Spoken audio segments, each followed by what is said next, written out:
Welcome to Retail's Most Wanted, the podcast that examines the latest issues related to organized retail crime and how retailers and policymakers are fighting back against today's organized crime syndicates. I'm your host, Marty Carpenter, and today, very special guest, we're going to talk with Trish Curran. She's the Director of National Investigations at Home Depot. We're going to talk about how they address organized retail crime across all of their stores. They've got about 2,000 stores in the United States alone. That's coming up right after this word from our sponsor. Retail's Most Wanted is brought to you in partnership with LVT, securing physical environments through intelligent automation. Learn more at lvt.com. That's lvt.com. Welcome back. With over a decade of experience at the FBI, Trish Curran brings unparalleled expertise in combating organized retail crime. She now leads the Home Depot's ORC, supply chain, and internal investigations teams, and she shares her unique perspective on the evolving landscape of retail theft and innovative strategies being deployed to protect retailers and consumers alike with audiences all over the place. We're so lucky to have her. Trish, thanks so much for joining us today. Thanks. Good to be here. All right, let's start here. How does the Home Depot approach organized retail crime prevention and investigation? What's your tactic, if you can boil it down to one tactic, but what's your general approach and how you go about that? Sure. Well, at the Home Depot, we have a broad, multi-layered approach to ORC prevention. We utilize technology, employee training and awareness, and our strong engagement with our law enforcement partners, all to harden the environment in our stores. The organized retail theft team here at Home Depot works closely with our government relations team to bring awareness to the public about the organized retail crime problem, as well as to promote legislation that will help retail in the fight against these criminal networks who are targeting our stores.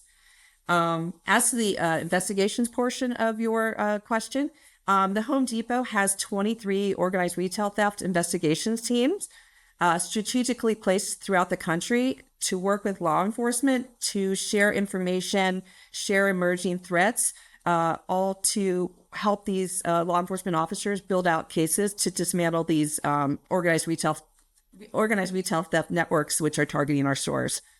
Yeah. I know at Home Depot you're fond of saying you can build it, we can help. And in this case, you can do it, we can help. I wonder if you could tell me a little bit about your collaboration with law enforcement and how in that sense do you tell them, hey, you guys can do that, you can address this problem and we can help. How do we work together? Sure, absolutely. So I can't go into specific case details, of course, but I will say that our teams have very strong relations with local, state, and federal law enforcement officers.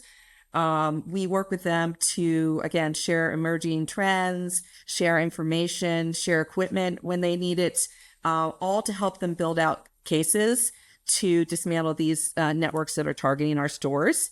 The good news is that state governments and the public are realizing the significant threat that organized retail crime presents, and they're developing state-run organized retail theft task forces. So at the Home Depot, we work with more than 25 state-sponsored organized retail task forces throughout the country.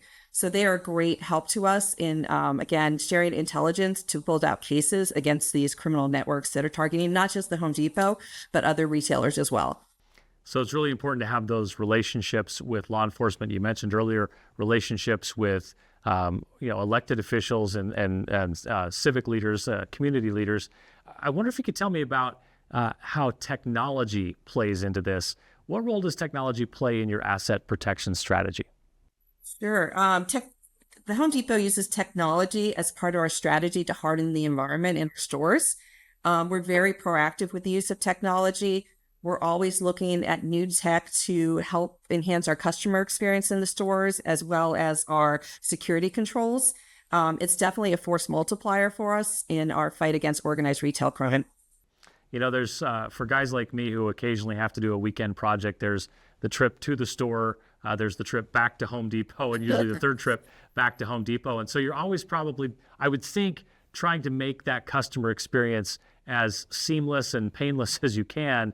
But organized retail crime tends to complicate that. How do you balance the customer experience with the security measures in your stores as you deal with a problem like organized retail crime? Sure. It's delicate balance, to be sure.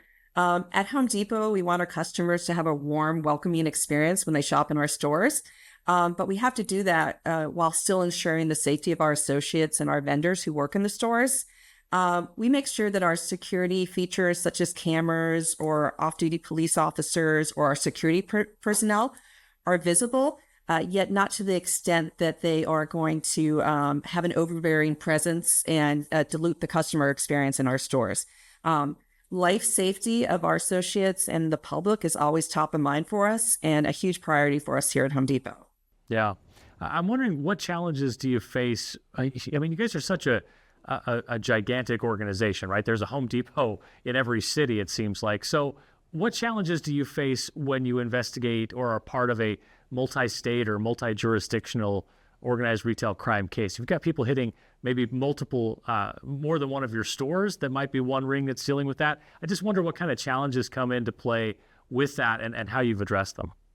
Absolutely. We have more than 2,000 stores in the United States alone at the Home Depot. So, as you can imagine, each state has different laws regarding thefts and what felony thresholds are.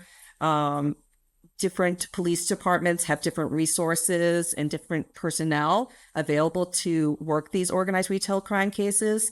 There's different extradition rules, different privacy rules in states. So what we did at the Home Depot really is we have those 23 organized retail theft teams strategically placed throughout the United States. And the investigators in those regions, they know their area. They know the state laws, right? They know their law enforcement partners. So they're in the position where they can, they understand the environment. And so they can help law enforcement put together these cases and build cases and get them the evidence they need in order to take out these criminal networks that are targeting our stores. What trends are you seeing right now in organized retail crime, and are you you're most concerned about, and how are you positioning to address them without giving away any of your secret plans? For sure. Well, I think the retail industry as a whole, not just the Home Depot, is very concerned about the alarming rise in frequency and aggressiveness of bad actors who are targeting our stores. The Home Depot is deeply concerned about the increase in violence, the use of weapons in our stores by bad actors. As I said, our top priority at the Home Depot is always customer safety and associate safety. So this is a huge concern for us. We've employed a number of different techniques. We've employed off-duty police officers in our stores. We've put police cars in our parking lots. We've had new camera technology. We use license plate readers in our parking lots. Really anything we can do to mitigate the threat of these violent actors that they pose to Home Depot. Another huge concern we have is online fencing. As you know, with these peer-to-peer marketplaces, you can move stolen product fairly quickly and anonymously. So again, our government relations department is wonderful, and they work with our state legislators to kind of close the loopholes on this peer-to-peer marketplaces. And the Home Depot will support any legislation really that'll bring accountability to these bad actors who are committing violence in our stores and attempting to, again, fence our goods online.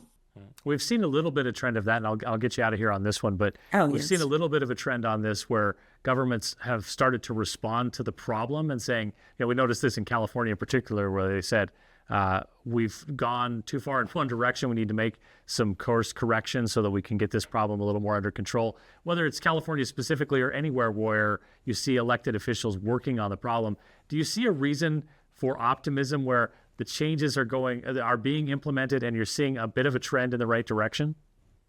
Absolutely. And I think the growth of these state-run organized retail theft task forces is really a testament to that. And we're seeing more and more. I think I just saw in the news last week that New Jersey had passed a law for another organized retail theft task force. So I think the awareness piece is working, and I think the public's kind of sick of it, right? They're tired of having to go to a store and everything's locked up. They want a good customer experience when they go into the Home Depot. So hopefully we're all moving in the right direction, and whatever Home Depot can do to support that is we're certainly on board. Well, we appreciate what you guys bring to the battle in helping to course correct this all across the country. As you mentioned, like over 2,000 stores in the United States alone. So you're a big part of helping to address this issue. Trish Curran is the Director of National Investigations at Home Depot. Trish, thanks so much for your insight this week. Really appreciate it. Oh, great to be with you. Have a good afternoon. All right, that's it for this episode of Retail's Most Wanted. Thanks to our presenting sponsor, LVT. And don't forget to hit that subscribe or follow button so you can catch each new episode. We drop a new one every 2 weeks. We're also on X, we're on LinkedIn, we're on YouTube, and you can find links to all of those in the show notes below. Thanks for being with us again, everybody, and keep up the good fight.